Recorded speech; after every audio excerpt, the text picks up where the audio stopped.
Welcome to our channel. Today we how to configure health savings accounts with HSA Bank, full guide step by step clearly. To begin configuring your health savings account with HSA Bank, visit the official HSA Bank website. Click on the login button located at the top right corner of the homepage. If you are a new user, select the option to create an account. Fill out the required personal information, including your name, email address, and social security number. Create a username and a strong password for your account. Once you've completed the registration process, check your email for a verification link. Click on the verification link to activate your account. After activation, return to the login page and enter your credentials to access your account. Once logged in, navigate to the Accounts section.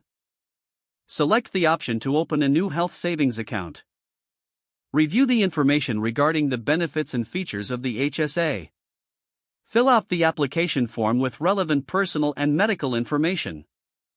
Provide any required documentation, such as proof of eligibility or employment status. Choose your contribution method, whether through payroll deductions or direct deposits. Review the account terms and conditions, and make sure you understand your responsibilities. If everything looks good, submit your application. Once approved, you will receive confirmation via email. Log back into your HSA Bank account to access your account details. Set up your preferred payment method for medical services. Explore investment options if you wish to grow your account balance over time.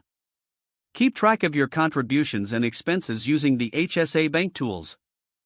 Stay informed about any changes in HSA regulations that may affect your account.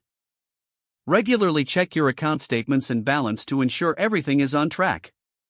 With these steps, you can successfully configure and manage your health savings account with HSA Bank. If the page does not load, refresh the browser or try again in a private or incognito window. Make sure you are using the correct email address, then retype it carefully to avoid small typos. If your password is not accepted, use the reset option and create a new strong password you can remember. Check your spam folder for verification or security emails, then complete any requested confirmation steps. Don't forget to like this video and subscribe to our channel for more step-by-step tech guides.